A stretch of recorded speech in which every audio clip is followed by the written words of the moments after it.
AF62 Hindi. Lionel की निगाहें चमक उठीं और वह बेमिसाल सहजता से मुक्केबाजी की मुद्रा में आ गया। वह अपने पैरों की उंगलियों पर पंख की तरह हल्का हो गया, उसकी सांसें उसके कामों के साथ तालमेल बिठाने लगीं। उसके तांबे जैसे बाल उसकी हरकत के साथ लहरा रहे थे, उछलते कूदते हवा में उछल रहे थे। जैसे ही बाल उसकी पीठ पर गिरे, वह तेजी से आगे की ओर उछल पड़ा। इस तथ्य के बावजूद कि वह दो से घिरा हुआ था, लियोनेल ने अपने दाहिने हाथ से उसके चेहरे के एक तरफ की रक्षा की और सीधे बाएं हाथ से आगे की ओर शॉट मारा।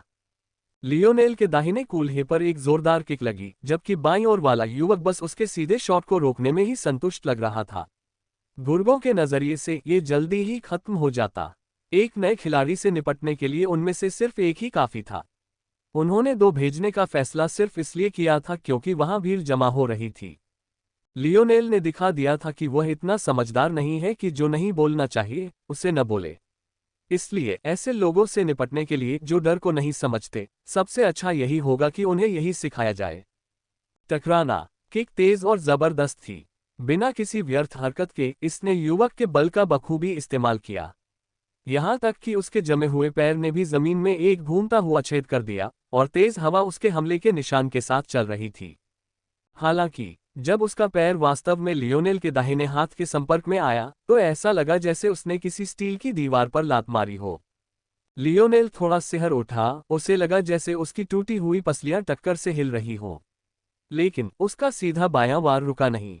एकदम सही ढंग से उसकी मुट्ठी युवक की बाहों के सुरक्षा कवच को पार कर गई तथा उसकी नाक से इतनी तेज गति से टकराई कि उस पर प्रतिक्रिया करना कठिन हो गया। लियोनेल अपनी उंगलियों के नीचे एक संतोषजनक कड़कड़ाहट महसूस कर सकता था, हवा में खून की फुहारें उड़ रही थीं। लियोनेल की मुट्ठी, जो शायद स्टील की ईंट जैसी थी, के सामने कोमल और नाजुक त्वचा और हड्डियों वाले चेहरे की क्या कीमत थी। जैसे ही लियोनेल ने गेंद को छुआ, उसने अपना ध्यान किकर की ओर मोड़ लिया, उसके कूल्हे हिलने लगे। उसकी गति इतनी तेज थी कि पैर नीचे करने से पहले ही उसने किकर के बीच की दूरी कम कर दी थी। असंतुलित और स्वयं की रक्षा करने में असमर्थ युवक केवल देख सकता था कि लियोनेल ने अपना बायां हाथ वापस खींच लिया और उसकी पसलियों में एक हुक मारा। ऐसा लगा जैसे उसके शरीर की सारी हवा एक साथ बाहर निकल गई हो। एक चटक सी आवाज सुनाई दी और फिर एक धीमी चीख सुनाई दी। धीमी आवाज के साथ दो सीनियर एक साथ गिर पड़े। एक ने अपनी छाती पकड़ ली और दूसरे ने अपना चेहरा। मानो पूरी तरह से असंतुष्ट, लियोनेल ने उनकी प्रतिक्रिया की जरा भी परवाह किए बिना उन्हें पहले ही गोली मार दी थी। हालांकि वे उससे नीचा देख रहे थे, उसके मन में एक मुक्का ही उनकी असली हकीकत से कहीं ज्यादा था। लियोनेल ने अपने और व्हीलर के बीच की दूरी कम कर दी। हालांकि व्हीलर को झटका लगा था, फिर भी व्हीलर ने तुरंत प्रतिक्रिया दी और उसके चेहरे पर गंभीरता छा गई। लियोनेल ने आगे की ओर मुक्का मारा, लेकिन व्हीलर की मुक्का ने उसका जवाब दिया। सबक सीखकर व्हीलर ने अपनी पूरी ताकत से लियोनेल पर हमला किया। लियोनेल ने शांति से प्रतिक्रिया व्यक्त की। उसका मन उन पलों की ओर चला गया जब उसने अपनी मुट्ठियों के लिए अधूरे 4 मौसमों के दायरे का इस्तेमाल किया था।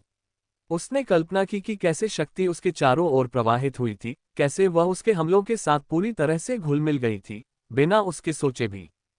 उनका बल उनके मन के प्रवाह से मेल खाता था, उनके अनुकरण इतने परिपूर्ण थे कि कोई भी यह सोच सकता था कि उन्होंने सार्वभौमिक बल का प्रयोग करना शुरू कर दिया है, यदि ये तथ्य स्पष्ट रूप से तीसरे आयाम का न होता। टकराना। लियोनेल और व्हीलर दोनों एक एक कदम पीछे हटे। लेकिन जहां व्हीलर स्तब्ध था, वहीं लियोनेल पहले ही आगे बढ़ चुका था और दूरी एक बार फिर कम कर चुका था। पलक झपकते ही दोनों के बीच मारपीट की झड़ी लग गई। व्हीलर ने जो भी साधन उपलब्ध थे उनका प्रयोग किया, जबकि लियोनेल ने केवल मुक्कों का प्रयोग किया।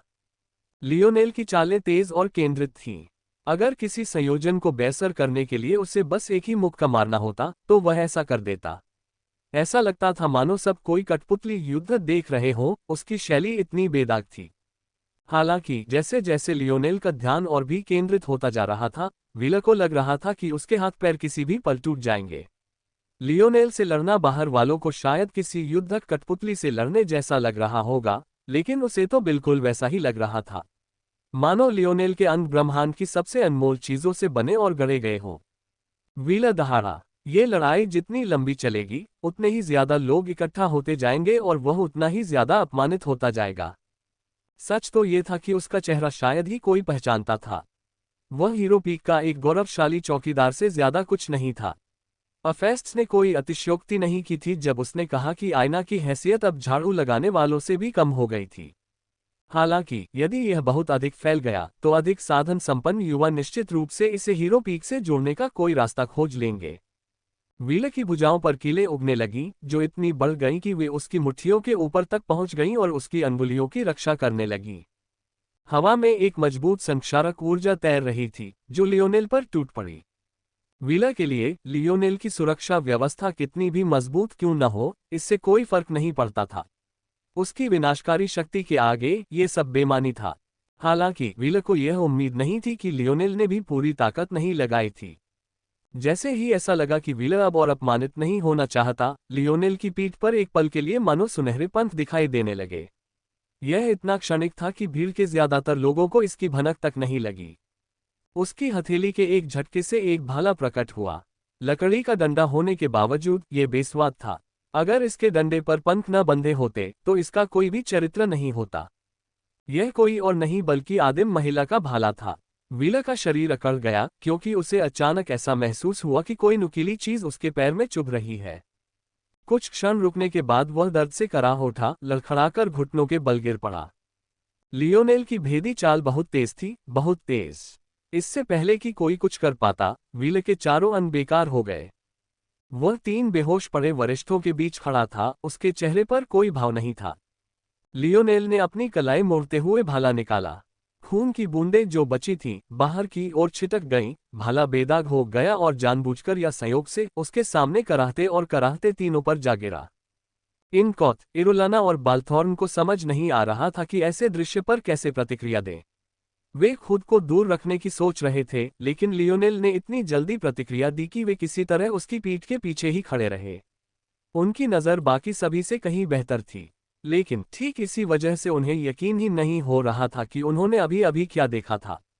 व्हीलर और अन्य तथाकथित वरिष्ठ सभी सबसे खराब स्थिति में टियर 4 के थे। ये संख्या मामूली लग रही थी। आखिरकार टेरन के सिटी लॉर्ड्स भी इससे ज्यादा शक्तिशाली रहे थे।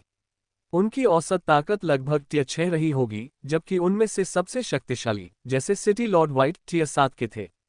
हालांकि ये समझना होगा कि दुनिया भर में ताकत को अलग अलग नजरिए से देखा जाता है। सच्चाई ये थी कि सच्चे प्रतिभाशाली लोग अपना अधिकतर समय चौथे आयाम में बिताते थे तथा धीरे धीरे अपने शरीर की शक्ति को संचित करते थे। आयामी छंद में तीसरा आयाम तकनीकी रूप से शुरुआत था, लेकिन वास्तविकता ये थी कि यह एक चिंगारी की तरह था। चौथा आयाम वह था जहां लौ को धीरे धीरे पोषित और विकसित किया गया। चौथा आयाम भविष्य में शरीर की नींव रखेगा। इसलिए आमतौर पर प्रतिभाशाली लोग तब तक इंतजार करते थे जब तक कि उनकी शक्ति अगले क्षेत्र में न फैल जाए, बजाय इसके कि वे इलाके के नगर स्वामियों की तरह बलपूर्वक आगे बढ़ें। नतीजतन इन सीनियर्स के लिए टियर 4 उन सिटी लॉर्ड्स के लिए टियर 6 से ज्यादा बुरा नहीं था। इसकी तुलना में इनकॉथ, इरोलाना और बाल्थॉर्न सभी टियर 1 पर अपनी फोर्स को दबा रहे थे। बदकिस्मती से वे इसे बहाने के तौर पर भी इस्तेमाल नहीं कर सकते थे, क्योंकि लियोनेल ने अभी तक चौथे आयाम में कदम भी नहीं रखा था। बेशक इनमें से किसी में भी क्षमताओं का जिक्र नहीं था, लेकिन लियोनेल ने 2 खिलाड़ियों को तो अपनी क्षमताओं का इस्तेमाल करने का मौका मिलने से पहले ही आउट कर दिया था, जबकि उसने व्हीलर को अपनी क्षमताओं का इस्तेमाल करने से रोकने के लिए अपनी गति का दुरुपयोग किया था। ये कहा जा सकता है कि इस एक मुकाबले के साथ ही लियोनेल को सबसे मजबूत नवागंतुक माना जाने लगा था और वह उच्च आयु वर्ग के लिए भी एक मैच था। उस क्षण, इससे पहले कि स्तब्ध भीड़ समझ पाती कि उन्होंने अभी क्या देखा है, लियोनेल ने अपना भाला दूर रख दिया और चलना शुरू कर दिया। पता नहीं कहां से जानवरों की नसें बांधने वाली रस्सी खींचकर लियोनेल ने इन तथाकथित वरिष्ठों में से प्रत्येक के एक एक टखने को बांध दिया और उन्हें घसीटना शुरू कर दिया। अपने दर्द में इतने डूबे हुए कि कराहते हुए वरिष्ठ नागरिक भीड़ के बीच घसीटे जाने के दौरान अपनी चोटों को और अधिक बढ़ने से बचाने के लिए ही आगे बढ़ रहे थे। लियोनेल शहर के द्वार के पास एक घने पेड़ के सामने रुक गया। वैलियंट हॉट माउंटेन की अगर कोई एक खूबी थी तो वो ये कि इसका शहर प्रकृति से पूरी तरह कटा हुआ नहीं था। यहां तक कि एक इतना घना पेड़, जिसके चारों ओर 10 आदमी आसानी से लिपट सकते थे, आज भी यहां शान से खड़ा था। लियोनेल ने एक और भाला निकाला। इसकी ब्लेड असाधारण रूप से लंबी थी, जो इसके शरीर का 1/3 हिस्सा घेरे हुए थी। असल में ये किसी भी चीज से ज्यादा ग्लेव जैसी दिखती और महसूस होती थी। एक हाथ से रस्सी पकड़े हुए लियोनेल धीरे धीरे पेड़ के चारों ओर मिट्टी खोदने लगा, ध्यान रखते हुए कि उसकी जड़ों को कोई नुकसान न पहुंचे। अगर इतना सुंदर प्राचीन पेड़ मर गया तो यह अफसोस की बात होगी। किसी को समझ नहीं आ रहा था कि लियोनेल क्या कर रहा था, और दुर्भाग्य से उसके पैरों के पास बैठे 3 वरिष्ठों के लिए किसी ने भी इस झंझट में पड़ने की हिम्मत नहीं की। उन्हें अभी भी ठीक से पता नहीं था कि क्या हो रहा है, लेकिन उन्हें इतना जरूर पता था कि चौथे आयाम से भी कम के एक युवा ने अभी अभी 3 टियर 4 विशेषज्ञों को धूल चटा दी थी। उन्होंने जो बातचीत सुनी थी उससे साफ था कि यह युवक अभी नया है, फिर भी उसके पास इतनी ताकत है। उनके मन में इतनी ताकत वाला कोई भी व्यक्ति निश्चित रूप से किसी सामान्य पृष्ठभूमि से नहीं आया होगा। फिर भी इस युवक ने यह भी कहा था कि ये लोग हीरो पीक से हैं। 2 दिग्गजों की लड़ाई में कौन फंसना चाहेगा। इस समय वे बस यही उम्मीद कर सकते थे कि लड़के की पृष्ठभूमि उतनी ही बड़ा चढ़ाकर बताई गई हो जितनी उन्होंने सोची थी, वरना उसकी जान लगभग चली जाएगी। हालांकि साथी शिष्यों के बीच हत्या करना मना था, लेकिन अगर कोई दुनिया की क्रूरता को समझता तो उस चरम सीमा तक पहुंचने से पहले बहुत कुछ किया जा सकता था। और कई मायनों में ये चीजें उस व्यक्ति के प्रकार के आधार पर और भी बदतर थीं। ये देखते हुए कि यह युवक कितना घमंडी लग रहा था, इसमें कोई संदेह नहीं था कि वह भी बिल्कुल वैसा ही व्यक्ति होगा। उसी समय किसी ने हौंफते हुए कहा। सभी लोग एकाएक अपने विचारों से बाहर आ गए और पाया कि लियोनेल ने तीनों को हवा में उछाल दिया था और उन्हें मोटे पेड़ से उल्टा लटका दिया था। लियोनेल ने आखिरी गांठें कसकर बांधी। वह पहले जिन गांठों को खोलना सबसे मुश्किल था उनसे ज्यादा वाकिफ नहीं था, लेकिन ये देखकर हैरानी होगी कि उसके पिता ने जो पाठ योजनाएं छोड़ी थीं, वे कितनी व्यापक थीं। लियोनेल को शक था कि कोई भी वेलिएंट हॉट की इस गांठ को खोल पाएगा। उनका एकमात्र विकल्प उन्हें काट डालना था, लेकिन अगर उन्हें लगता था कि यह इतना आसान होगा तो वे बहुत बड़ी गलतफहमी में थे। एक कदम पीछे हटकर लियोनेल ने अपनी कारीगरी की प्रशंसा की और फिर संतुष्टि में सिर हिलाया। रास्ता बनाओ। तभी एक युवती धक्का देकर आगे बढ़ी। उसके कुछ ही पीछे रेडलिस एक बार फिर भीड़ में घुल मिल गया, लेकिन लियोनेल ने उस छोटे से इशारे को नजरअंदाज नहीं किया। वह अपना सिर हिलाए बिना नहीं रह सका। ऐसा लग रहा था कि रेडलिस यूं ही भागकर नहीं आया था। भीड़ में बड़बड़ाहट होने लगी। उन्होंने इस युवती को पहचान लिया। ऐसा इसलिए नहीं था कि वह मशहूर थी, बल्कि इसलिए था क्योंकि उसके कपड़े के बेल्ट पर अनोखे रून बने हुए थे। वह वेलिएंट हॉट पर्वत के एकमात्र सच्चे तटस्थ गुट वेलिएंट हॉल की सदस्य थीं। वे संगठन के शांति रक्षक थे और शिष्यों के बीच विवादों को सुलझाते थे। उन्हें शिष्यों की भर्ती का कार्य भी सौंपा गया था, और यह अंतिम भूमिका ही थी जिसके लिए लियोनेल इस महिला को सबसे अधिक जानते थे। वह कोई और नहीं बल्कि सेल थी, वह युवती जिसने उसे और आयना दोनों को भर्ती किया था। कहते हैं कि हीरो पीक सबसे शक्तिशाली पीक था, लेकिन इसकी असली वजह यह थी कि वेलिएंट हॉल ने कभी किसी संसाधन विवाद में खुद को शामिल नहीं किया। अगर ऐसा न होता तो भले ही वेलिएंट हॉल सबसे शक्तिशाली न होता, फिर भी वह हीरो पीक के बाद दूसरे या तीसरे स्थान पर जरूर होता। जब सेल भीड़ के बीच से अपना रास्ता बना रही थी, जो उसके कद को देखते हुए ज्यादा मुश्किल नहीं था, तो अचानक उसे तेज सिरदर्द होने लगा जब उसने देखा कि इस हंगामे का केंद्र लियोनेल था। हे भगवान, वह मन ही मन चिल्लाए। यही तो वह बिल्कुल नहीं चाहती थी कि ऐसा हो। और वेलिएंट हॉट के जो बुजुर्ग लियोनेल को स्वीकार करने के खिलाफ थे, उन्हें भी यही चिंता थी। अगर उन्होंने उसे संगठन में स्वीकार कर लिया तो जब वह बेकाबू हो जाएगा तो वे क्या करेंगे? 7वें आयाम के परिवार के संभावित उत्तराधिकारी को वे कैसे डांटेंगे? कांस्य संगठनों में वे अपनी जगह मुश्किल से ही बचा पाएंगे। उन्हें स्वर्ण संगठनों के क्रोध का सामना करने के बारे में सोचने का भी कोई अधिकार नहीं था। अंत में उनके पास बस यही विकल्प बचा था कि जब तक लियोनेल यहाँ रहे, उन्हें नजरअंदाज किया जाए और उम्मीद की जाए कि वह जल्दी चला जाए। उनके मन में यह बात थी कि लियोनेल जैसा प्रतिभाशाली व्यक्ति ज्यादा दिन उनके साथ नहीं रहेगा। अगर वे 1-2 साल और टिके रहे तो शायद वह उस लड़की से ऊब जाएगा जिसके पीछे वह पड़ा था, या शायद वह उसका दिल भी जीत लेगा। फिर वह किसी और रोमांचक यात्रा पर निकल जाएगा। बेशक उन्होंने ये भी सोचा था कि यह संभवतः उन आने वाले परीक्षणों का हिस्सा था जिनका सामना सभी मोरालेस वंश के उत्तराधिकारियों को करना था, लेकिन वह दुनिया उनसे इतनी दूर थी कि वे केवल अफवाहों से ही कुछ छोटी छोटी बातें समझ पाते थे।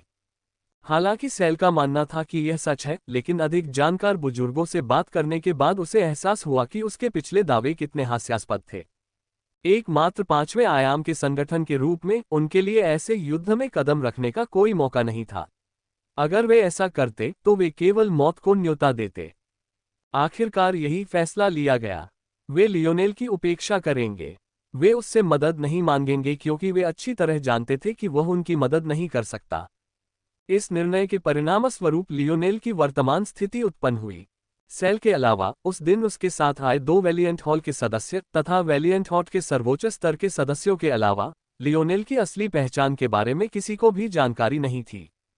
और सच्चाई ये थी कि सेल जैसे विद्वान व्यक्तियों के अलावा, जिन्हें दुनिया को देखने का भी काफी लाभ मिला था, कोई भी लियोनेल की पहचान का पता नहीं लगा सकता था। ये भी कहा जा सकता है कि अगर उस दिन सेल न गया होता तो शायद आज तक भी लियोनेल की असली पहचान किसी को पता नहीं चलती। आखिर उसकी मौत की भी एक वजह थी। एनारेड ने अपने कांस्य रून्स इस्तेमाल करने के बाद भी लियोनेल को नहीं पहचाना। लियोनेल ने सेल को देखकर मुस्कुराया, बहुत दिन हो गए, मिले नहीं। बहुत दिनों से तुम्हारा सिर नहीं देखा। सेल ने दांत पीस लिए। ये कमीना प्लेबॉय एक लड़की का पीछा करते हुए यहां तक आ गया और अभी तक हार नहीं मानी है। अब ये मुसीबत खड़ी कर रहा है, मुझे सफाई करनी होगी। अगर हम इसके साथ नरमी बरतेंगे तो वैलिएंट हॉल की प्रतिष्ठा कैसे बची रहेगी। मेरे साथ आओ, सेल ने अंततः ठंडे स्वर में कहा। लियोनेल ने भौहें उठाईं, किस लिए? सेल को लगा जैसे उसका सिर फट जाएगा। इस बदचलन बदमाश को क्या समझ नहीं आ रहा था कि वो नरमी बरतने की कोशिश कर रही है। हालांकि लियोनेल ने किसी की जान नहीं ली थी, लेकिन निर्धारित क्षेत्र के बाहर शिष्यों से लड़ना भी सजा का आधार था। भीड़ में रेडलेस असमंजस में अपना सिर खुजा रहा था। उसने लियोनेल की मदद के लिए वैलिएंट हॉल के एक सदस्य को तो बुला लिया था, लेकिन किसे पता था कि उसे यहां लाने से पहले ही वह उन 3 सीनियर्स को हरा देगा। ऐसा प्रतीत हुआ कि उसकी सहायता किसी भी अन्य चीज से अधिक नुकसानदायक थी। रेडलेस ने आह भरी, पापा हमेशा कहते थे कि सबके काम में दखलंदाजी मत करो। अगर रेडलेस को जानने वालों ने उससे ये कहते सुना होता तो शायद वे उसे खूब खरी खोटी सुनाते। शायद उसे अपने पिता की बात ज्यादा सुननी चाहिए थी, लेकिन यह साफ था कि उसने इन बातों को कभी गंभीरता से नहीं लिया था। हालांकि सेल को यह नहीं पता था कि लियोनेल को सचमुच नहीं पता था। उसके नजरिए से वह गलत नहीं था क्योंकि पहले उस पर हमला हुआ था, लेकिन अब सेल ने उसे अपने साथ चलने के लिए कहने से पहले ये भी नहीं पूछा था कि क्या हुआ था। उस पर पहले हमला हुआ था। हाँ, उन चिकने सीनियर्स ने हमारे सुंदर छोटे जूनियर भाई पर पंजे मारने की कोशिश की थी। वे पेड़ पर लटका दिए जाने के लायक हैं। हाँ हाँ, रेडलेस भीड़ के बीच से भागा, मुंह पर हाथ रखे और अलग अलग आवाजें निकालता हुआ। उसे अपनी स्त्री जैसी आवाज पर बहुत गर्व था। छोटे भाई, अगर वह तुम्हें परेशान करे तो आज रात मेरे पास आ जाना। बड़ी बहन तुम्हारे दुखते अंगों को आराम देगी। भीड़ अधिकाधिक उपद्रवी होती जा रही थी। ये बातें सुनकर सेल का माथा ठनका। आप पर पहले हमला हुआ था, क्या तुम्हें पहले इसकी जांच नहीं करनी चाहिए थी? अब पूछने का क्या मतलब है? लियोनेल ने कुछ ठंडे स्वर में उत्तर दिया। सेल को सिरदर्द होने लगा। क्या ये बदमाश अन्याय सहने वाले छोटे भाई का किरदार कुछ ज्यादा ही अच्छा नहीं निभा रहा था? अरे यार, तुम एक राक्षसी परिवार के संभावित वारिस हो, कम से कम वैसा व्यवहार तो नहीं कर सकते। सेल का चेहरा उदास हो गया, लेकिन आखिरकार उसने अपनी भौहें भींच ली और आह भरी। छोड़ो भी, क्या यही तो सृष्टि का नियम नहीं है? ताकतवर लोग अपनी मर्जी से काम करते थे और उसके जैसे छोटे लोगों को उनके पीछे पीछे चलना पड़ता था। इस दौर के नए खिलाड़ी कौन है? मुझे। रेडलेस भीड़ से बाहर भागा। सुंदर महिला, मैं बहुत डर गया था। आप बहुत तेज हैं, आपने मुझे बहुत पीछे छोड़ दिया। आप ऐसा कैसे कर सकती हैं? सेल ने रेडलेस को एक नजर देखा, जिससे वह उनके बीच आधे मीटर का अंतर पार करने की हिम्मत नहीं जुटा पाया। लेकिन उसकी धूर्त मुस्कान फिर भी गायब नहीं हुई। कुछ ही देर बाद थोड़ी शर्मिंदगी के साथ शेष 3 ने भी अपनी उपस्थिति दर्ज कराई। ठीक है, मेरे पीछे आओ। ये सुनिश्चित करने के लिए कि कुछ और न हो, मैं तुम्हें बाकी प्रक्रियाएं पूरी करने में मदद करूंगा। सेल ने पीछे मुड़कर एक आखिरी नजर डाली और जाने के लिए मुड़ी। खुशकिस्मती से उसने खुद को रोक लिया, इससे पहले कि वह पीछे मुड़कर देखती और जोर से दांत काटती। उसे लियोनेल को खुश करने के लिए ऐसा दिखावा करना पड़ा जैसे वह पेड़ पर बचे वरिष्ठों के बारे में भूल गई हो, वरना कौन जानता था कि यह बेशर्म युवा मालिक एक छोटी सी बात को और भी बड़ा बना देगा। दुर्भाग्यवश लियोनेल के बारे में उसकी धारणा जितनी बुरी थी, लियोनेल की धारणा उसके बारे में उससे भी अधिक खराब थी। ये शापित संगठन, युवा स्वामी, ये सब एक जैसे हैं। लियोनेल और सेल ने अपना सिर हिलाया। जैसे ही उनकी पीठ शहर में गायब हुई, खबर जंगल की आग की तरह फैल गई। हीरो पीक के सदस्यों का अपमान अचानक एक गर्म विषय बन गया। लियोनेल सेल के पीछे पीछे चल रहा था और 7 चोटियों के नीचे स्थित शहर को सहजता से देख रहा था। हालांकि उन्होंने पहले इस शहर को छोटा बताया था, लेकिन सच तो ये था कि यह सिर्फ एक भ्रम था।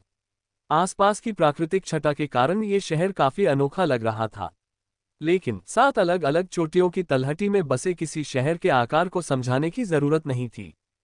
इस जगह पर वैलिएंट हॉट के युवाओं ने कब्जा कर लिया था। चूंकि एक ही दौर की भर्ती में 1000 से ज्यादा लोग आ गए थे, इसलिए यह कोई आश्चर्य की बात नहीं थी कि उन्होंने इतनी सारी जगह भर ली। लेकिन लियोनेल ये भी बता सकता था कि यहाँ काफी संख्या में ऐसे लोग भी थे जो वैलिएंट हॉट के सदस्य नहीं थे। यद्यपि शहर में पर्यटक नहीं थे, फिर भी बहुत से व्यापारी थे। लियोनेल को यह समझने में शहर में चुपचाप घूमने की जरूरत ही नहीं पड़ी कि क्या हो रहा है। वैलिएंट हॉट शायद इस 5वें आयाम की दुनिया का सिर्फ एक सुरक्षित कोना था। उसे यकीन था कि इसके आगे अनगिनत संसाधन मौजूद हैं। इसी शहर में इन संसाधनों का व्यापार हो सकता था। ऐसा लगता था कि वैलिएंट हॉट अपने शिष्यों और छात्रों को काफी आज़ादी देता था। लेकिन लियोनेल को यह भी यकीन था कि वे इन लेन देन से उचित कर भी लेते थे। तो ये गुट इसी तरह प्रतिस्पर्धा कर रहे हैं, है ना? सेल और बाकी लोगों को अंदाजा ही नहीं था कि लियोनेल ने शहर में एक ही बार में कितना कुछ देख लिया था। वह साफ देख सकता था कि जिन दुकानों और अलग अलग प्रतिष्ठानों से वह गुजरा था, वे 6 रास्तों में बटे हुए थे। इसमें कोई शक नहीं था कि ये 6 रास्ते 6 चोटियों का प्रतिनिधित्व करते थे। ऐसा लग रहा था कि इस संगठन के अंदरूनी हिस्से में काफी तनाव था। लेकिन इससे एक प्रतिस्पर्धा की आग भी भड़क उठी जो आने वाली पीढ़ियों को भड़का सकती थी। सवाल ये था कि क्या एक साझा दुश्मन के सामने इस आग को बुझाया जा सकता है, या फिर वैलिएंट हॉट खुद को जिंदा खा जाएगा? ये वैलिएंट हॉल है। सेल अंततः समूह को शहर के मध्य तक ले गया। उनके सामने एक प्राचीन इमारत थी जो किसी विश्व केंद्र और रोमन वास्तुकला का मिश्रण प्रतीत होती थी। लियोनेल को लगा कि यह अफसोस की बात है कि उनके पहनावे को देखते हुए उनके पास पिरामिड नहीं थे, लेकिन उसे शक था कि अगर वह इस बारे में बात करेगा तो यहाँ कोई भी उसकी बात समझ पाएगा भी या नहीं। हालांकि उसे यह अजीब लगा। हालांकि इस विशाल इमारत में कुछ ऐसी विचित्रताएं थीं जो रोमन वास्तुकला से अलग थीं, फिर भी यह अजीब तरह से मिलती जुलती थी। लियोनेल सोच रहा था कि पहले क्या हुआ। क्या पृथ्वी पर बाहरी शक्तियों का प्रभाव था? यही वह जगह है जहां आप अपना पंजीकरण कराएंगे और वैलिएंट हॉट के आधिकारिक योद्धा बनेंगे। तो क्या वे स्वयं को यही कहते हैं? सेल ने उन्हें एक एक करके पंजीकृत कराया। पता चला कि उन्हें जो स्थानिक छल्ले दिए गए थे, वे न केवल जीवन रक्षक खजाने के रूप में काम करते थे, जिसका जिक्र सेल ने एक बार किया था, बल्कि उनकी पहचान का भी जरिया थे। लियोनेल को इतने छोटे उपकरण में इतने सारे काम समेटे हुए देखकर बहुत आश्चर्य हुआ। हालांकि उन्होंने हमेशा कहा था कि किसी शिल्प में जितने ज्यादा हिस्से होते हैं, वह उतना ही जटिल होता है। जटिलता का एक और दूसरा पहलू भी था, और वह था अविश्वसनीय रूप से छोटा और लघु शिल्प जो एक छोटी सी मात्रा में बहुत सारी चीजें समेटने में कामयाब रहा। लियोनेल को यकीन नहीं था कि कुल मिलाकर कौन सा ज्यादा जटिल था, लेकिन उसे इतना जरूर पता था कि उसने पहले ही कई हिस्सों वाला एक क्राफ्ट बना लिया था, लेकिन उसे अभी उसका उल्टा करना बाकी था। इससे उसके दिमाग में बहुत सारी अनछुई संभावनाएं घूम गईं। लियोनेल ने ध्यान न देते हुए मुश्किल से ध्यान दिया जब सेल ने उन्हें एक बार फिर शहर के चारों ओर घुमाया। उद्धरण चिन्ह ... ये वैलिएंट वॉल्ट का स्थान है। आमतौर पर प्रवेश के केवल 3 तरीके हैं। पहला, प्रवेश परीक्षा के दौरान आपको मिलने वाले गोल्डन टैग। दूसरा, वर्ष के दौरान होने वाली किसी भी संख्या में पीक प्रतिद्वंद्विता घटनाओं के माध्यम से। और तीसरा, पीक रिकॉर्ड्स को तोड़कर। इन तरीकों में से सबसे आसान निश्चित रूप से प्रवेश परीक्षा है, इसलिए मुझे आशा है कि आप सभी ने इसका लाभ उठाया होगा। मैंने सुना है कि यदि आप 10 स्वर्ण टैग जमा करते हैं तो आप एक टियर 9 हथियार के लिए भी व्यापार कर सकते हैं। 100 स्वर्ण टैग आपको एक अर्धकांस्य हथियार दिलाएंगे। और हालांकि यह लगभग असंभव है, यदि आप 1000 स्वर्ण टैग जमा करते हैं तो आपको टियर 1 कांस्य खजाने का इनाम मिलता है।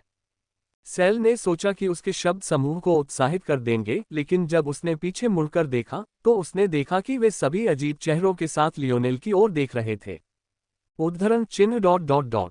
हालांकि मैं ये कह रहा हूं, मेरी सलाह है कि आप सभी अपने पास मौजूद गोल्डन टिकटों का लाभ उठाएं। कभी कभी पैसा कमाने के लिए आपको पैसे खर्च करने पड़ते हैं। आप सभी अभी इतने कमजोर हैं कि किसी और तरीके से गोल्डन टिकट कमाने के बारे में सोच भी नहीं सकते। बेहतर होगा कि आप अभी से खुद को सुधार लें। जितना अधिक सेल बोलती गई, उतना ही अधिक उसे अजीब लगता गया कि उनमें से कोई भी हिल नहीं रहा था। रेडलिस ने आखिरकार अपना गला साफ किया। सुंदर बड़ी बहन, हमारे पास कोई गोल्डन टिकट नहीं है। सेल ने भौहें चढ़ाईं, ये कैसे संभव है? वह बूढ़ा आदमी हमेशा उन लोगों को देता है जो। उसके शब्द रुक गए और अंततः सबकी निगाहें लियोनेल पर टिक गईं। आखिरकार लियोनेल को एहसास हुआ कि कुछ तो गड़बड़ है। उसने इधर उधर देखा। सामने गर्व से सजी वेलिएंट वॉल्ट को देखकर उसने बस कंधे उचका दिए। माफ करना, मैंने अपने सारे गोल्डन टैग किसी और को दे दिए। सेल के होंठ फड़क उठे। कोई विकल्प न होने के कारण सेल केवल आगे बढ़ सकता था तथा उन्हें उनके निर्धारित आवासों पर छोड़ने से पहले वेलिएंट सिटी के अन्य स्थानों से परिचित करा सकता था। जब तक हो सके यही रहो, उसने सख्ती से कहा, और कोई परेशानी मत पैदा करना। यद्यपि वह उन सभी से बात करती हुई प्रतीत हो रही थी, फिर भी उसकी निगाहें लियोनेल से हटी ही नहीं। सेल को जब एहसास हुआ कि लियोनेल उसके इशारे समझ नहीं रहा, तो उसने दांत पीस लिए और वहां से चली गई। लियोनेल के साथ रहकर उसने किसी भी तरह की परेशानी को टाला था, लेकिन वह हर समय ऐसा तो नहीं कर सकती थी, है ना? मुझे वेलिएंट हॉल में एक मिशन सौंपना होगा और किसी को स्थिति पर नजर रखने के लिए रखना होगा ताकि यह नियंत्रण से बाहर न हो जाए। जैसे ही लियोनेल अपने घर में जाने के लिए तैयार हुआ, सेल भाग गया। वे दोनों इस तथ्य से अनभिज्ञ थे कि अंततः ये खबर अफेसिस के कानों तक पहुंच चुकी थी। अफेस्ट्स 5 मीटर ऊंचे एक ध्यान स्तंभ पर बैठा था। उसका एक पैर किनारे पर लटका हुआ था और दूसरा घुटना उसने अपनी छाती से लगा रखा था। उसकी नजरें किनारे के ऊपर से उन चंद लोगों पर टिकी थीं जो उसे अपनी बात बताने आए थे। ये साधारण सा दिखने वाला स्तंभ दरअसल उन संसाधनों में से एक था जिसके लिए वेलिएंट हॉट के युवा लालायित रहते थे। फिर भी अफेस्ट्स से एक साधारण बैठने की चौकी की तरह इस्तेमाल कर रहा था और उम्मीद के मुताबिक बल का अभ्यास भी नहीं कर रहा था। हालांकि इस समय उनके नीचे के कुछ लोगों को ये सोचने की फुर्सत नहीं थी कि उनका उपनेता कितना फिजूल खर्ची कर रहा है। अफेस्ट्स के चेहरे पर लटकी उस कुटिल मुस्कान को देखकर अपने अनुभव से वे बता सकते थे कि वह अपना आपा खोने से बस एक कदम दूर था। उद्धरण चिन्ह। हमने उन्हें काटने की पूरी कोशिश की, उपनेता, लेकिन किसी कारण से, चाहे हमने कितनी भी कोशिश की हो, हम नहीं कर सके। पेड़ के चारों ओर कुछ अजीब जगह की विकृति है। जहां तक हम बता सकते हैं, अगर हमसे ज्यादा शक्तिशाली कोई नहीं जाता है। युवक की बातें अफेस्तुस की हंसी से कट गईं। आप चाहते हैं कि कोई अधिक शक्तिशाली व्यक्ति जाए, कोई पहचाना हुआ व्यक्ति, कोई ऐसा प्रतिभाशाली व्यक्ति जिसे पहले सभी ने देखा हो। अफेस्तुस और भी अधिक हंसा। उसे ऐसा लग रहा था जैसे वह पिछले दिनों अपने स्वभाव से भटक रहा था।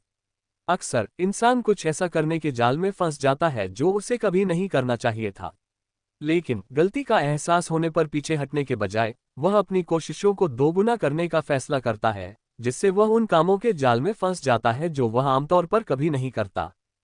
हो सकता है कि अफेस्तुस इसी गड्ढे में गिर गया हो।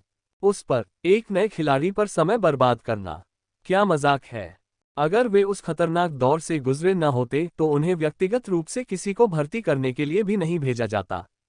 हालांकि आयना ने अपनी पहली कोशिश में ही खंभों को सक्रिय कर दिया था। हीरो पीक में ऐसे लोगों की कमी नहीं थी जिन्होंने ठीक यही किया था। वास्तव में, जबकि आयना ने उस पहाड़ी दर्रे पर चढ़ने में सफलता प्राप्त कर ली थी, जिसे बुजुर्गों की उपस्थिति में कमजोर कर दिया गया था, हीरो पीक पर ऐसे लोगों की कोई कमी नहीं थी जो स्तंभ की पूरी ताकत के तहत सफल हुए थे। फिर भी इस साधारण प्रतिभा के बल पर वह खुद को ऐसी स्थिति में ले आया। ये बहुत ही दयनीय था। यह मामला उनके द्वारा व्यक्तिगत रूप से कार्रवाई करने से आसानी से खत्म हो जाएगा, लेकिन इससे वह मामला और भी बदतर हो जाएगा जिसे वह शुरू से ही महत्वहीन समझते थे। उसे गुस्सा कैसे न आता, मानो उसने किसी चींटी को कुचलने की कोशिश की हो, लेकिन वह बच गई और बाद में उसके खाने में मल त्याग दिया। ये बहुत ही गुस्सा दिलाने वाला था। कितना अच्छा बच्चा है। एफेस्ट हंसा। उसके चारों ओर की शक्ति कांप रही थी, उसकी मांसपेशियां ऐसे हिल रही थी जैसे उनका अपना दिमाग हो। मुझे कोई परवाह नहीं, उन्हें वहीं छोड़ दो, वे खून बहाकर मर सकते हैं। अफेस्ट ने अपना लटकता हुआ पैर ऊपर उठाया और ध्यान की मुद्रा में आ गया। जिस खंभे पर वह बैठा था उस पर छिपे हुए पैटर्न चमकने लगे, जिससे उसके चारों ओर शक्ति का एक तूफान पैदा हो गया। खंभे के नीचे खड़े युवक एक दूसरे को देखते रहे, समझ नहीं पा रहे थे कि क्या करें। लेकिन आखिरकार वे वहां से चले गए। उनमें से किसी की भी हिम्मत नहीं हुई कि ध्यान में डूबे अफेस्ट को परेशान कर सके। मुझे अब कुछ भी करने की जरूरत नहीं है। हीरो पीक का नाम इतनी सहजता से लेना ही तुम्हारी किस्मत तय करने के लिए काफी था। अल्पविराम। जैसे जैसे हंगामा बढ़ता जा रहा था, अधिक से अधिक लोग तीनों को पेड़ से नीचे उतारने का प्रयास कर रहे थे, लेकिन असफल रहे। लियोनेल अगले कुछ समय के लिए अपने घर में घुस गया। जैसा कि उम्मीद की जा सकती है, नए खिलाड़ियों के लिए सुविधाएं ज्यादा नहीं थीं। और चूंकि लियोनेल ने सेगमेंटेड क्यूब आयना को दे दिया था, इसलिए उसके पास जो था उसी से काम चला सकता था। लियोनेल अपने साथ क्यूब से केवल अपनी पंख वाली कलम और लिटिल टॉली ही ले गया था। लियोनेल को उम्मीद नहीं थी कि उसे आयना से मिलने से रोका जाएगा। अगर ऐसा होता भी तो वह इसे चुपचाप सहने वाला नहीं था। उसने उसे ये चीजें इस तरह दी थीं मानो वे अलग हो जाएं, ताकि वह अपनी ट्रेनिंग पर ध्यान दे सके। लियोनेल जानता था कि यह उसके लिए कितना महत्वपूर्ण है, इसलिए उसने उसे इन चीजों पर ध्यान केंद्रित करने के लिए कुछ समय देने का फैसला किया। जहां तक उसकी बात है, उसका लक्ष्य वास्तव में मजबूत बनना नहीं था। हालांकि यह एक उप उत्पाद के रूप में हो सकता है, उसका मुख्य लक्ष्य संसाधन जुटाना था। लियोनेल ने आयना को सेगमेंटेड क्यूब इसलिए दिया था क्योंकि उसे लगता था कि आयना को उससे बेहतर प्रशिक्षण का माहौल मिलेगा। सिर्फ ऐसी जगह पर ही सेगमेंटेड क्यूब तेजी से बढ़ पाएगा। संसाधन, संसाधन, संसाधन। लियोनेल ने अपने छोटे से बिस्तर और बाहर की ओर लगी सनकरी खिड़की को देखा।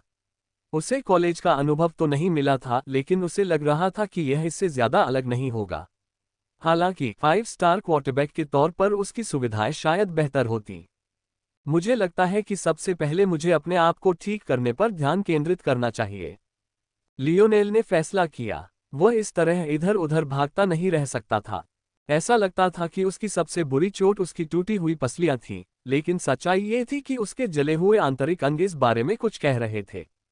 उसने वास्तव में यह उम्मीद नहीं की थी कि उसके स्कारलेट स्टार फोर्स का प्रयोग करने से उस पर इतना अधिक प्रभाव पड़ेगा, लेकिन अब उसे इसके परिणामों से निपटना था। मैंने ग्रैंड हील को जितना हो सके बेहतर बनाने की कोशिश की है, लेकिन यह निश्चित रूप से मुझे ठीक नहीं कर सकता और कोच को ठीक करने के लिए भी यह काफी अच्छा नहीं है। शायद। लियोनेल ने गहरी सांस ली। पिछली बार जब उसने मलिन के परीक्षण जगत के केंद्र को देखा था, तो वह लगभग बेहोश हो गया था। लेकिन तब से वह अपनी आत्मिक शक्ति के साथ चौथे आयाम के शिखर पर पहुंच गया था। शायद अब उसके पास ज्यादा संभावनाएं थीं। उन्हें आगे बढ़ने का एकमात्र रास्ता फोर्स आर्ट्स की जटिल दुनिया ही प्रतीत होती थी।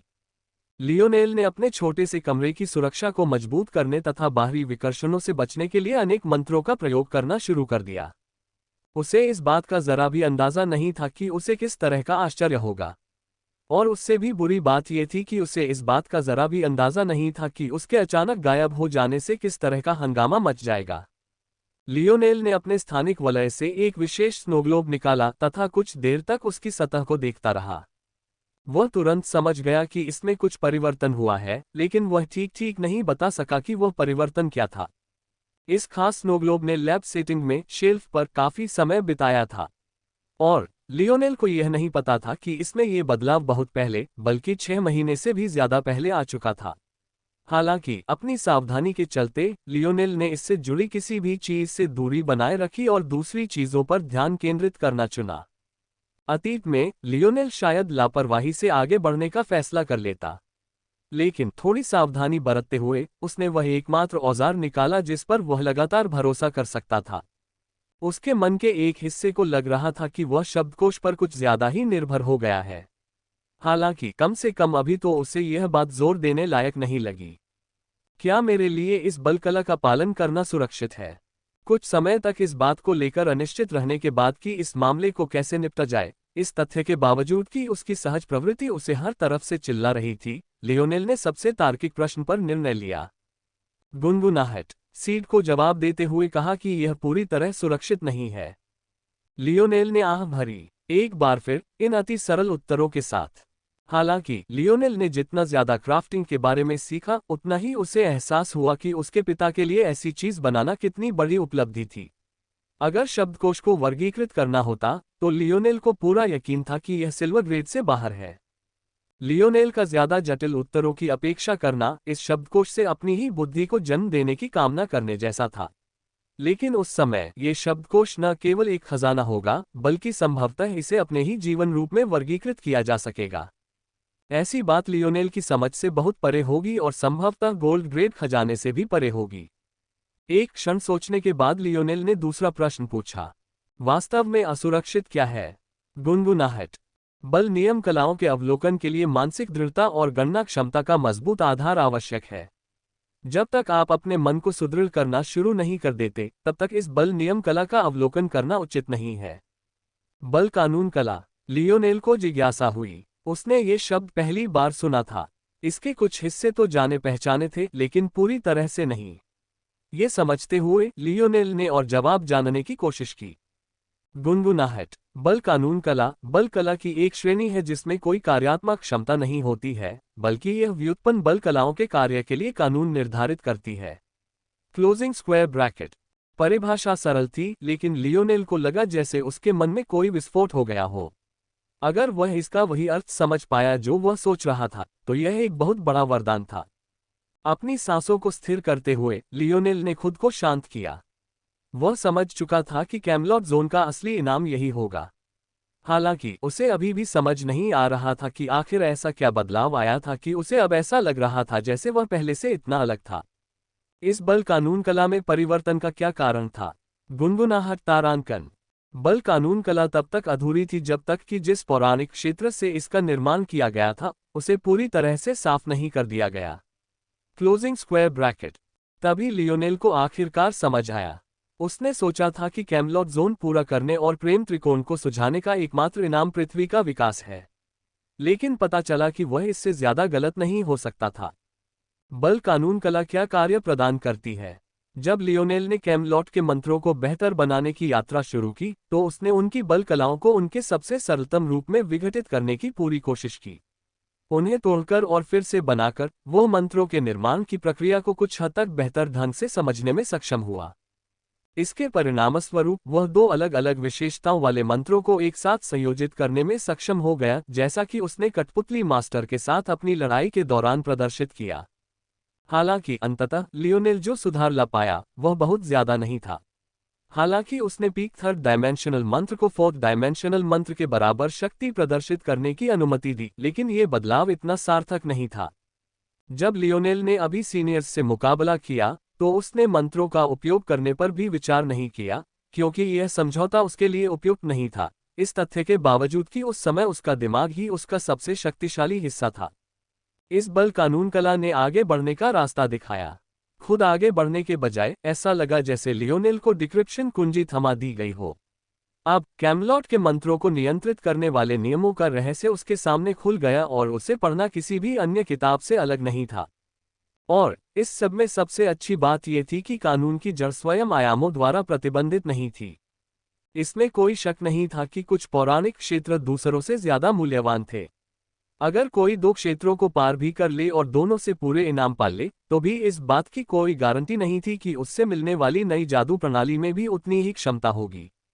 इसका तात्पर्य ये था कि ब्रह्मांड की वास्तविक ऊंचाइयों तक पहुंचने के लिए कोई दो जादू प्रणालियां नहीं बनाई गई थीं और एक नई जादू प्रणाली के सामने आने की संभावना, जो मौजूदा सबसे पुरानी प्रणालियों को टक्कर दे सके, न के बराबर थी।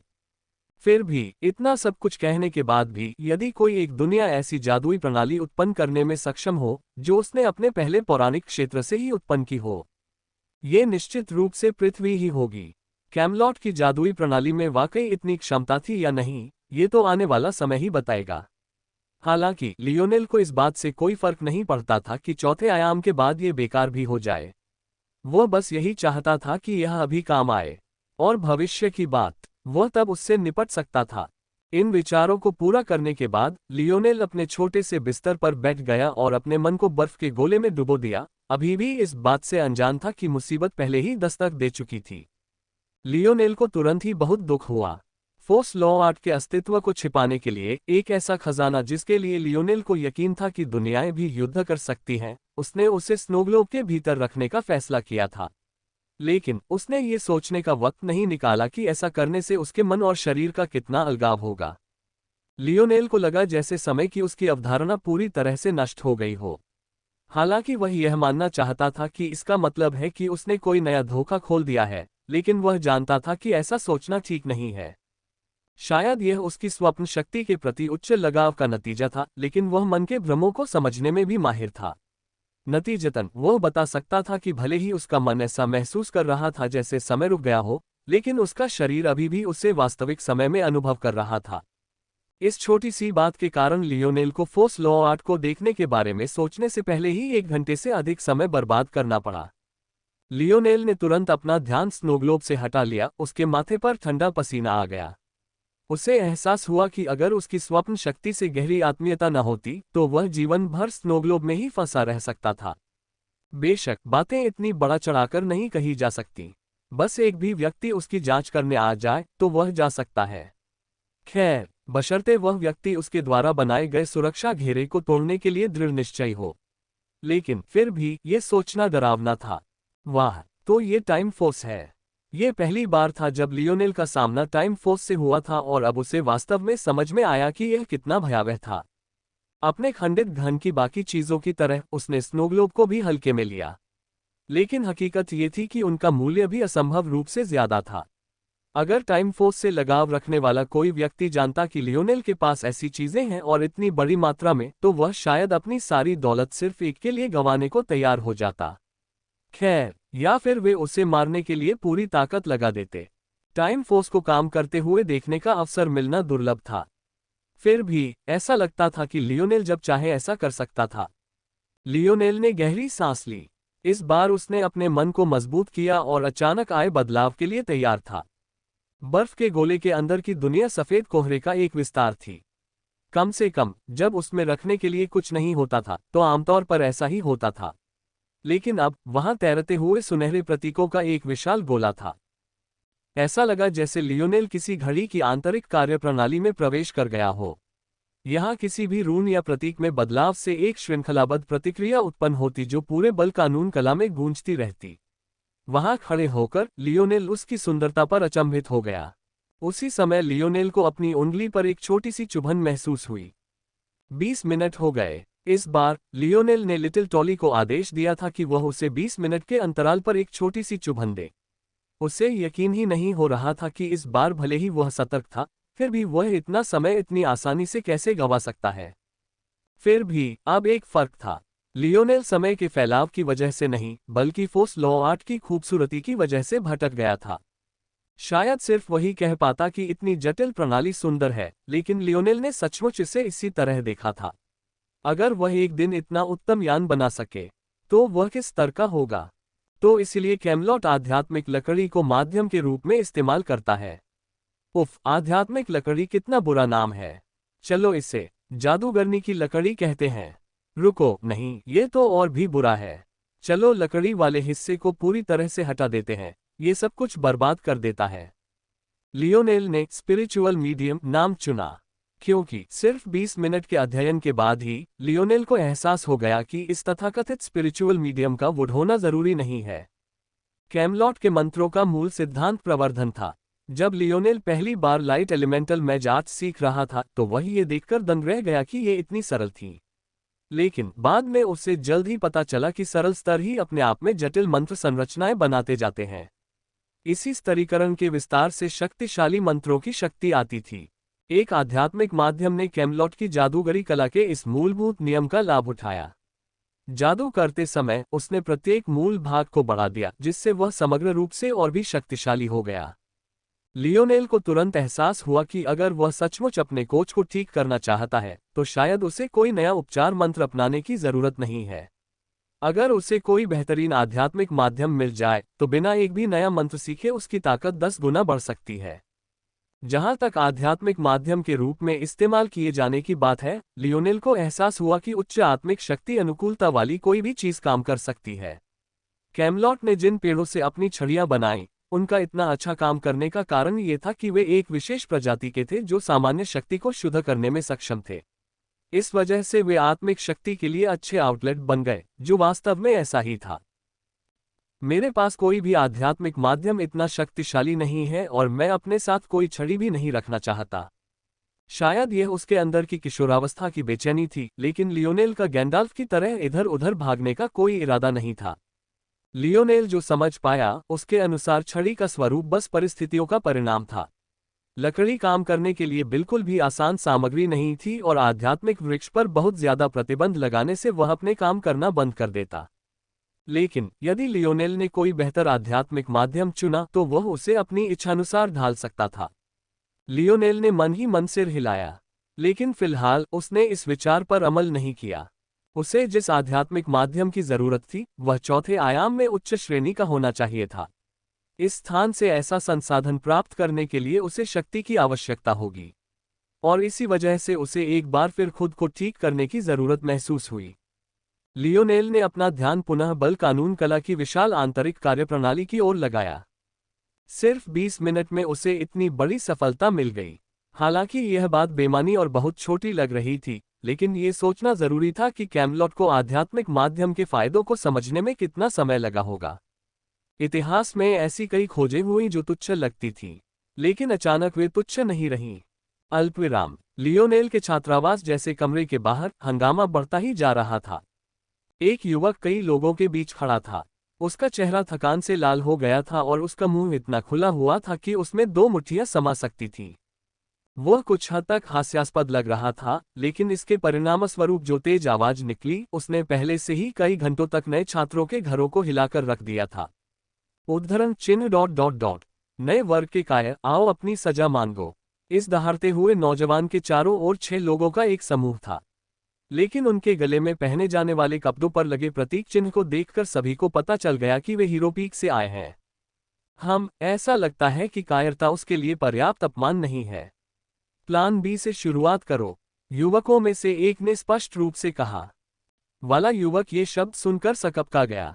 ऐसी बातें कहते हुए आमतौर पर जब भीमकाय लोग एक दूसरे से भिड़ते थे तो सबसे ज्यादा नुकसान छोटे लोगों को ही होता था।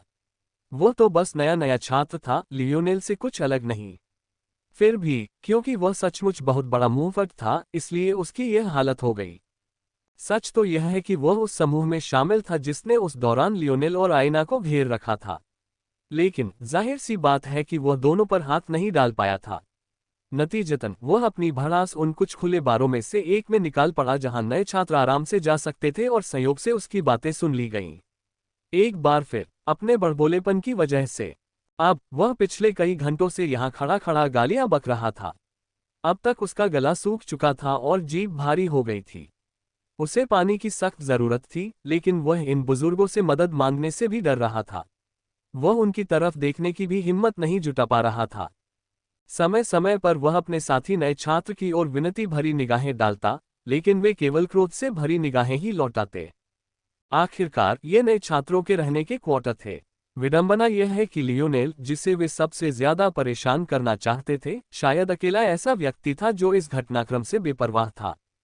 जाहिर है, सिर्फ नए होने के नाते वे अपने गुस्से का इजहार सीनियर्स पर करने की कल्पना भी नहीं कर सकते थे।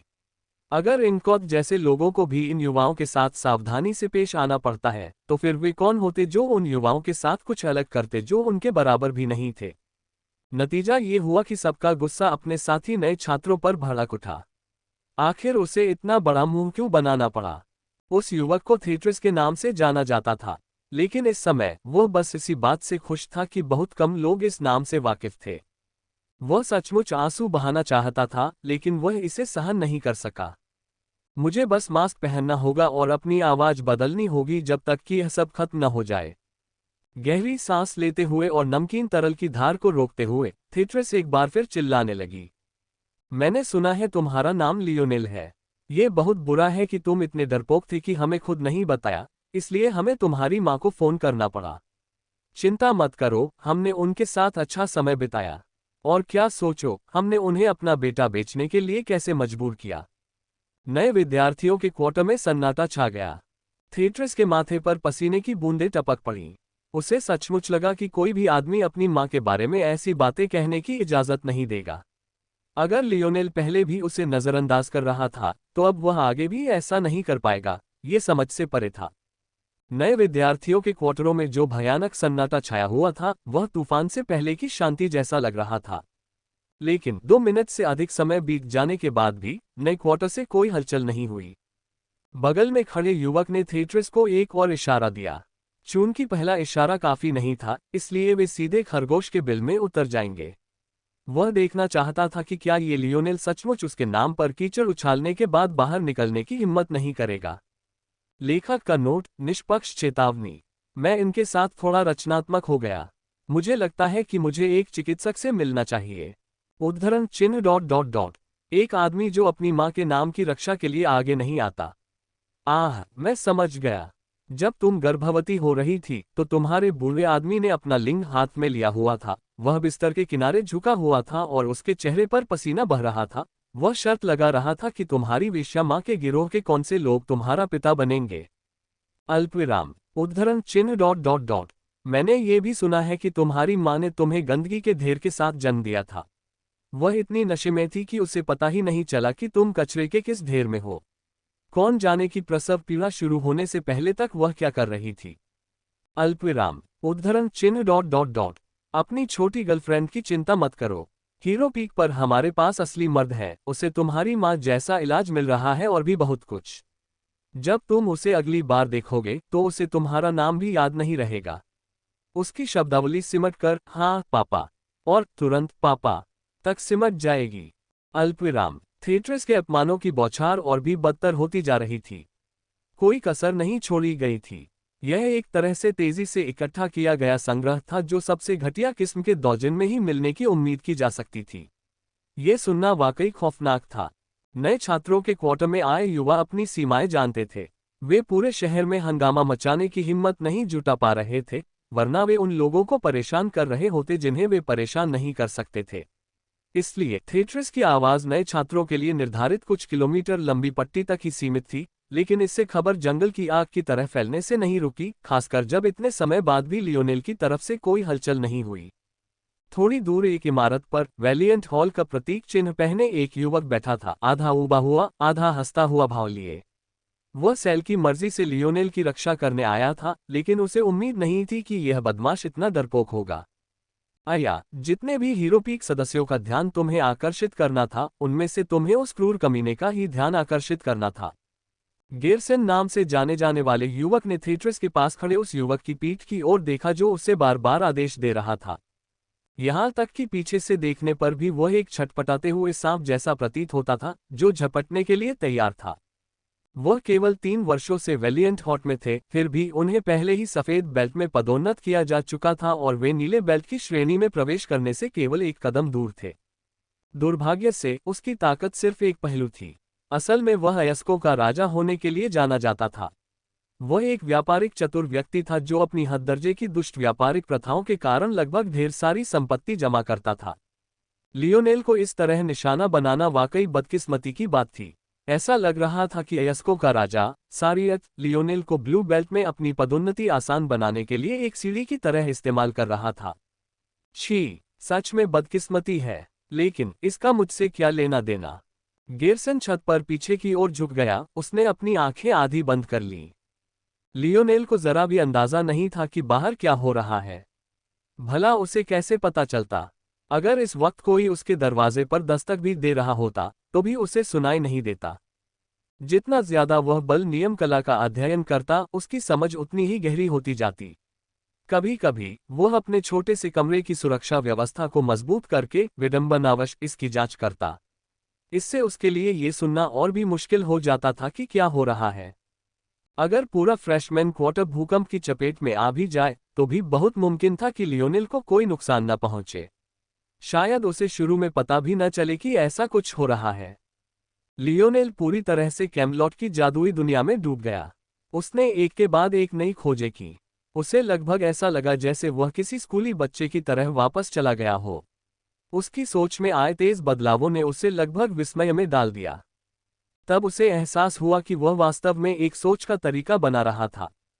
किसी के पूरे बचपन में शायद सबसे महत्वपूर्ण बात यह नहीं थी कि आपने क्या सीखा, बल्कि यह थी कि आपने उसे कैसे सीखा। आप कितना जानते थे, उससे भी ज्यादा महत्वपूर्ण ये था कि आपने ये सब कैसे समझा। दुर्भाग्य से अक्सर विचार पद्धतियां अत्यंत उच्च स्तरीय होती थीं, जिन्हें उन युवाओं के लिए छोड़ दिया जाता था जिनका मन पहले ही ढल चुका होता था। तब तक कुछ भी बदलने के लिए अक्सर बहुत देर हो चुकी होती थी। लेकिन इस समय लियोनेल को लगा कि वह एक अनोखी स्थिति में है। वह न सिर्फ इस विचार पद्धति के महत्व से वाकिफ था, बल्कि साथ ही वह एक ऐसे युवा की स्थिति में भी था जो पहली बार सब कुछ सीख रहा था। उसे तुरंत एहसास हो गया कि यह एक और मौका है, और शायद उतनी ही जल्दी उसे ये भी समझ आ गया कि उसकी सोच का आधार क्या होना चाहिए। इसमें दो कारक थे, लचीलापन और आधार। जैसा कि पहले बताया गया है, कैमलॉट की जादू प्रणाली नीचे से ऊपर की ओर काम करती थी। हर प्रयोग के लिए नए मंत्र बनाने के बजाय यह मौजूदा मंत्रों पर ही नए, ज्यादा शक्तिशाली और ज्यादा उपयोगी मंत्र बनाता था। कोई सोच सकता है कि ये दूसरी जादू प्रणालियों से कैसे अलग हो सकता है। उदाहरण के लिए लियोनेल के मोरालेस परिवार के मेटल सिनर्जी लाइनेज फैक्टर को ही लिया जा सकता है। यह अकेले ही अपनी एक अलग जादू प्रणाली बन सकती है जो धातुओं के अवशोषण पर निर्भर है। इस अवधारणा पर ही एक पूरी सभ्यता का निर्माण किया जा सकता है। ये दोनों जादू प्रणालियां इस मायने में समान थीं कि दोनों ही मजबूत नींव रखने पर निर्भर थीं। लियोनेल अपने लिए नए संबंध बना सकता था, लेकिन उसे नीचे से शुरुआत करके ऊपर की ओर बढ़ना पड़ता था। इस तरह दोनों बहुत समान थीं। हालांकि उनमें एक अंतर था, उनका लचीलापन। कैमलॉट की जादू प्रणाली के बुनियादी हिस्सों को आसानी से बदला जा सकता था और वे मोरालेस परिवार की तरह कठोर नहीं थे। अगर लियोनेल अपने लिए स्पेस अफिनिटी बनाना शुरू कर दे तो वह टाइम अफिनिटी के लिए उससे यूं ही नहीं छोड़ सकता। हालांकि कैमलॉट की व्यवस्था में अगर लियोनेल एक बेहद शक्तिशाली फायर मैजार्ट की ओर बढ़ना शुरू कर दे तो उसके बुनियादी हिस्सों को बदलना उतना ही आसान होगा जितना सोचना। कोई सोच सकता है कि यह तुलना उचित नहीं थी। आखिरकार एक तो जादूगरनी कला थी जिसे इच्छानुसार इस्तेमाल और पुनः प्राप्त किया जा सकता था, जबकि दूसरी एक शारीरिक साधना कला थी जो निरंतर क्रियाशील रहती थी। लेकिन लियोनेल को लगा कि इस बारे में सोचने का यह एक अनुचित तरीका था, विशेष रूप से जब उसने कैमलॉट की जादू प्रणाली का अधिक अध्ययन किया। लियोनेल का मानना था कि इस जादू प्रणाली को अधिकतम करने का सबसे अच्छा तरीका उस तत्व पर ध्यान केंद्रित करना था जिसके साथ आपकी आत्मीयता थी और धीरे धीरे समय के साथ एक विशाल मंत्र संरचना का निर्माण करना था। यह मंत्र संरचना उन सभी निम्नतम स्तर के मंत्रों को मिला देगी जिनके साथ आपकी सबसे अधिक अनुकूलता थी, जिससे आपके द्वारा डाली जा सकने वाली सबसे शक्तिशाली जादूगर कला का निर्माण होगा। यदि इसे इस तरह से देखा जाए कि मंत्र एक आजीवन साथी है जिसे कई दशकों, सदियों, यहाँ तक कि सहस्राब्दियों में परिष्कृत किया जा सकता है, तो क्या ये वास्तव में इतना अलग था? लियोनेल का मानना था कि अगर उन्हें पर्याप्त समय दिया जाता तो कैमलॉट अंततः इस सच्चाई तक पहुंच ही जाता। उनके पास पहले से ही आधार था और जाहिर है कि यही सबसे तार्किक अगला कदम था। हाँ, ये सही रास्ता है, इस जादू प्रणाली के लिए सबसे इष्टतम रास्ता। मैं इसे मैच कोर कहूंगा। जादूगर कोर। एक युवा जादूगर के रूप में व्यक्ति अपने ईथरियल ग्लेबेला के भीतर इस जादूगर कोर का निर्माण शुरू करेगा। लियोनेल के भाले के भ्रूण की तरह ही व्यक्ति इस जादूगर कोर के विकास को पोषित और बढ़ावा देगा। व्यक्ति को सबसे निचले स्तर के बुनियादी मंत्रों से शुरुआत करनी होगी और ऊपर की ओर बढ़ते हुए अंततः अपने लिए एक अद्वितीय परम मंत्र का निर्माण करना होगा।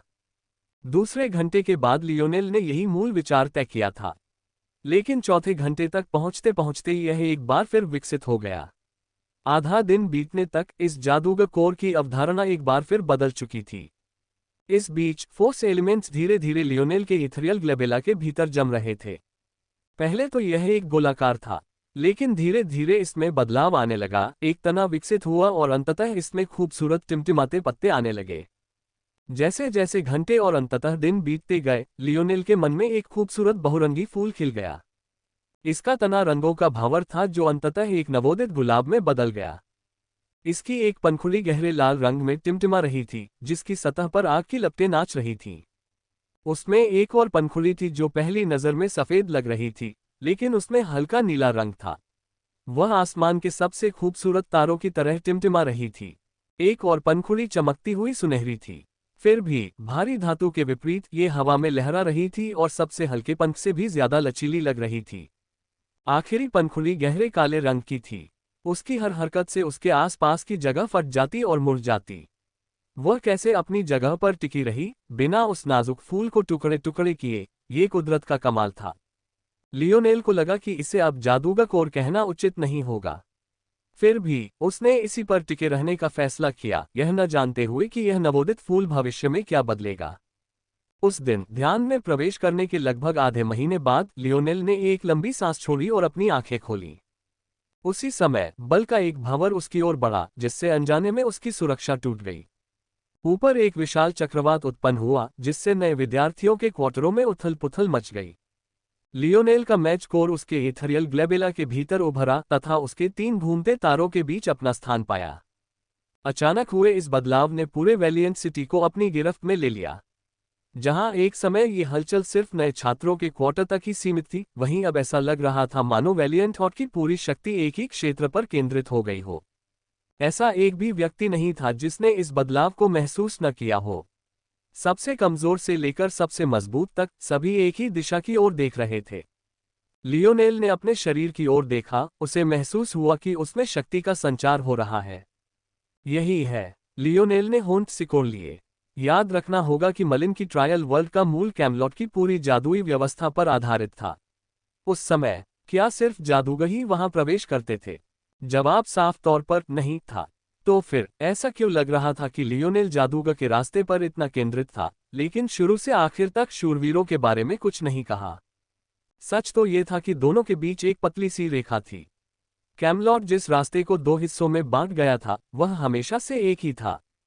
लियोनेल के मैच कोर की 4 पंखुड़ियां खिल गईं और उनका आकार 1 गुना बढ़ गया। उसी क्षण 5वीं पंखुड़ी भी बनने लगी और तब तक बढ़ती रही जब तक कि उसने बाकी पंखुड़ियों को संतुलित करके पूर्णता की स्थिति में नहीं पहुंचा दिया। काली पंखुड़ी की चटकने की आवाज भी धीमी पड़ गई, शांत हो गई, जब तक कि वह हर दिशा में केवल छोटी छोटी लहरें ही नहीं भेजती। ये 5वीं पंखुड़ी कोई और नहीं बल्कि लियोनेल का पृथ्वी रूपी आकर्षण था।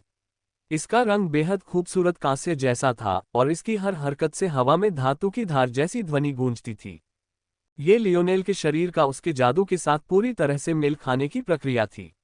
वह इसे अपने रोमछिद्रों में बहते हुए, अपने शरीर को अपार शक्ति से भरते हुए महसूस कर सकता था। जैसे जैसे प्रकाश तत्व उसके अंदर प्रवाहित हुआ, उसका शरीर तेजी से ठीक होने लगा।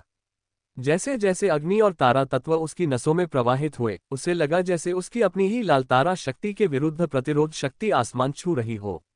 जैसे जैसे पृथ्वी तत्व उसके शरीर में प्रवाहित हुआ, उसके धातु शरीर की नींव और भी दृढ़ होती गई, जिससे आगे की प्रगति का मार्ग प्रशस्त हुआ। और अंत में जैसे ही अंतरिक्ष तत्व ने उसके शरीर को उसके मूल तक हिलाया, उसे ऐसा महसूस हुआ जैसे उसका दिव्य कवच पूर्णता के एक नए स्तर की ओर उसके साथ जुड़ गया हो। ये कैमलॉट की सच्ची जादू प्रणाली है। एक ऐसी प्रणाली जहां सर्वोत्तम आध्यात्मिक माध्यम कोई और नहीं बल्कि स्वयं का शरीर है। लियोनेल को ऐसा महसूस हुआ कि वह एक विचार से तत्वों को बुला सकता है तथा विश्व की शक्ति से अपने कार्यों को प्रेरित कर सकता है। लियोनेल के लिए अपने आधे महीने के अध्ययन को केवल कुछ शब्दों में केंद्रित करना कठिन था, लेकिन अगर उसे ऐसा करना पड़ा, ऐसा लगभग महसूस हुआ जैसे उसने जादू के लिए अपने शरीर को बिजली की छड़ में बदल दिया हो। जहां पहले उसे तत्वों को बुलाने के लिए अपनी आत्मा शक्ति का इस्तेमाल करके बल कलाएं बनानी पड़ती थीं, वहीं अब उसे ऐसा करने के लिए बल कलाओं की जरूरत नहीं थी। ऐसा लग रहा था मानो लियोनेल ने कोई क्षमता हासिल कर ली हो। हालांकि इस क्षमता के बारे में सबसे डरावनी बात यह थी कि जब लियोनेल ने जानबूझकर फोर्स आर्ट्स को आकर्षित करने का फैसला किया, तो यह न केवल उसकी पहले से ही तेज गति से भी तेज होगी, बल्कि ये 10 गुना अधिक शक्तिशाली होगी। ये कैमलॉट की जादू प्रणाली की असली शुरुआत थी। Grand heel. आसमान से सुनहरी रोशनी का एक स्तंभ गिरा। उसने छात्रावास के कमरों में एक रास्ता बना लिया जिससे लगभग सब कुछ सुरक्षित रह गया। बस फर्क इतना था कि इस रोशनी के पास से गुजरने वाले हर व्यक्ति को अचानक हल्कापन महसूस हुआ, मानो उसकी सारी छिपी हुई चोटें और चिंताएं धुल गई हों। लियोनेल ने गहरी सांस ली और सारी सुनहरी रोशनी को ऐसे सोख लिया जैसे कोई शराबी हो। सिर्फ एक ग्रैंड हील से ही उसकी हालत 70% से 80% से ज्यादा हो गई थी। नशे में होने के कारण उसने इसे कुछ और बार इस्तेमाल किया। छठे इस्तेमाल के बाद आखिरकार उसकी हालत 100% हो गई। उसे अपनी हड्डियां चटकती और चटकती हुई महसूस हुई। वह खड़ा हो गया, उसके पैरों के नीचे की जमीन टूटने का खतरा बन रही थी। इस जादुई प्रणाली के असली द्वार में कदम रखने के बाद लियोनेल को चौथे आयाम के बराबर युद्ध कौशल दिखाने के लिए अपने पहले से ज्ञात मंत्रों को बदलने की भी जरूरत नहीं पड़ी। जादूगर कोर के निर्माण ने उसे इतना बड़ा बढ़ावा दिया था, यहाँ तक कि सबसे सरल मंत्र भी कई गुना ज्यादा शक्तिशाली हो गए थे। कोच को ठीक करना काफी नहीं है, लेकिन मुझे केवल अपने इच्छित परिणाम प्राप्त करने के लिए मंत्र को जमीन से पुनर्निर्माण करने पर ध्यान केंद्रित करने की आवश्यकता है। अगर मैं एक डॉक्टर होता तो उपचार मंत्रों का पुनर्गठन करना बहुत आसान होता, लेकिन दुर्भाग्य से लियोनेल अपने विचारों में खोया हुआ था। उसके द्वारा पैदा किया गया फोर्स का शोर इतना धीमा पड़ गया मानो कुछ हुआ ही न हो। ठीक उसी क्षण एक जानी पहचानी आवाज फिर से सुनाई दी, जो सभी नए छात्रों को सुनाई देती थी। उद्धरण चिन्ह ... लियोनेल, तुम एक घटिया इंसान हो। लियोनेल की नजर दीवारों को चीरती हुई सी लग रही थी। उसे अपने विचारों में बाधा पड़ना पसंद नहीं था, और अगर उसने अभी अभी अपना नाम न सुना होता तो वह पहले ही एक और खामोशी का घेरा बना चुका होता। उद्धरण चिन्ह ... मैंने सुना है तुम्हारी माँ ने तुम्हारा अंतिम नाम टोपी से निकाला है। अफसोस की बात है कि वह याद नहीं कर सकी कि उसके नाजायज बच्चे का पिता कौन था। लियोनेल की निगाहें ठंडी पड़ गईं। अल्पविराम। बाहर थेट्रेस की आवाज लगातार गूंजती रही। अचानक आए बल परिवर्तन से वह चौंक गया था, लेकिन जब वह धीमा हुआ तो उसका आत्मविश्वास वापस आ गया। पिछले 2 हफ्तों में वह और भी ज्यादा निडर हो गया था। चूंकि लियोनेल बाहर आने से बहुत डरता था, तो उसे आखिर किस बात का डर था? सबसे अच्छी बात यह थी कि उसे अच्छी तनख्वाह भी मिल रही थी और उसे पहले की तरह लगातार चिल्लाना भी नहीं पड़ता था। अब उसे बस हर कुछ घंटों में कुछ न कुछ कहना पड़ता था, और उसे आराम करने और खेलने का भी भरपूर समय मिलता था। उसका बस एक ही काम था, सबको याद दिलाना कि लियोनेल एक काया है जो इतने अपमान के बावजूद कुछ भी करने की हिम्मत नहीं जुटा पाता। वह इस व्यवस्था से काफी खुश था, हालांकि उसकी कोई खास जरूरत नहीं थी। अब तक लियोनेल का चेहरा पूरे वैलियंट सिटी में इनाम की पैरोडी के रूप में छप चुका था। उसके बिना भी लोग उसे भूल नहीं पाते। उसने पानी का एक घूंट लिया, उसके चेहरे पर एक बड़ी मुस्कान थी। क्या तुम जानते हो लियोनेल, अब हर कोई तुम्हें लियो द कक के नाम से जानता है। इनाम के पोस्टर हर जगह हैं। यह अफसोस की बात है कि तुम उन्हें नहीं देख सकते। खैर, ये ठीक है। हर रात जब हम तुम्हारी गर्लफ्रेंड को सुलाने के लिए उसके साथ सेक्स करते हैं, तो वह अपनी बाहों में एक को लेकर लिपट जाती है। थेट्रेस ने पानी का एक और घूंट लिया और पूरी ताकत से चिल्लाने के लिए तैयार हो गया, लेकिन अचानक उसके शब्द उसके गले में अटक गए। उसे पता नहीं था कि कब, लेकिन एक लंबी छाया अचानक उसके सामने आ गई थी। अल्पविराम।